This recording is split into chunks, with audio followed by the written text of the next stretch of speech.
પાંડેસરામાં નકલી પોલીસના નામે 4 ભેજબાજોનું કારસ્તાન। પાંડેસરામાં આવેલ ગુજરાત હાઉસિંગ બોર્ડ જલારામનગર B550ની ઘટના।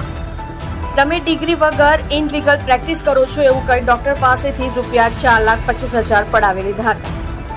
સિવિલ હોસ્પિટલના પૂર્વ ડોક્ટર જીતેન્દ્ર પટેલ સાથે થઈ છેતરપિંડી। ચારેય ગત અઠવાડિયે ડોક્ટરોને 2 તમાચા મારી મોબાઈલમાંથી બેંક બેલેન્સ ચેક કર્યું હતું। 2 બેંકના સેલ્સના ચેક લખાવી લઈ પૈસા ઉપાડી લીધા। જો કે સમગ્ર ઘટનામાં ડોક્ટર જેમને ક્લિનિક ભાડે આપવાના હતા તેમની સંડોવણી બહાર આવી। સમગ્ર મામલે પાંડેસરા પોલીસે હાલ હર્ષિત દિહોરા, હિતેશ પટેલ, ધ્રુવાંગ અને રાજેન્દ્ર ઉર્ફ સાઈન વાજા સવનૂરની અટકાયત કરી છે અને આગળની વધુ તપાસ હાથ ધરી છે। સત્ય માટે હંમેશા સત્યની સાથે જોડાઈ રહો। આ સુરત ન્યૂઝ ચેનલની સાથે।